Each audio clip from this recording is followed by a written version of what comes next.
Welcome back, guys. It's Michael Langston. I'm breaking down the final position for the hot board. Obviously, if you go to Warchant, you could see all the different things that we've already covered. Cornerback's always the last position, and it's probably one of the least needed positions based on what they piled on the last 2 years.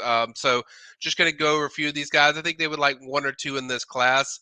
One guy that has really popped up a lot on my radar and just my intel of people I check with from the FSU side is four-star DB Tony Williams, Central Florida commit.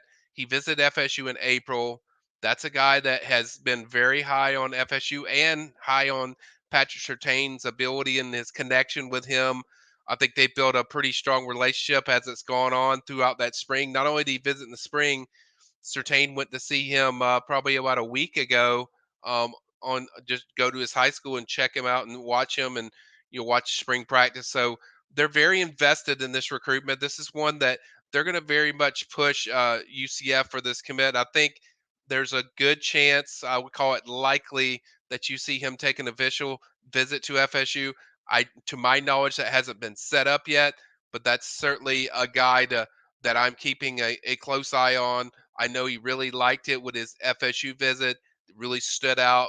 Obviously, he likes the way the things they do with their defensive backs. There aren't just regular stuff where you just go out there and cover.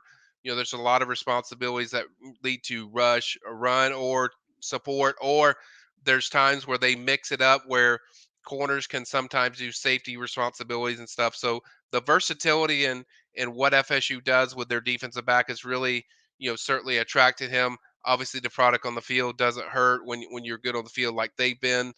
So that's certainly a guy that I would say one of the top ones that I'm watching. Now, the top one that's on the board, I think, is Ben Hanks Jr. If you remember that name, it should be familiar. He played his dad played at Florida, talented linebacker. Surprisingly, though, it's FSU and Miami, the teams that I hear the most. More so Miami. I would say Miami has the edge right now, but he is going to officially visit FSU in June. So FSU will have their chance. As you would imagine, linebackers coach Randy Shannon has a lot of ties to that family, so that's helping them get the comfort stuff down. And then FSU already has a few South Florida kids that are already on their team. Certainly, one that's coming in is Jamori Flagg from the 2024 class that Matt Lasser did a little piece on. These guys are friends; they know each other, play at the same school, so he's a guy that certainly that is comfortable with FSU and things around FSU.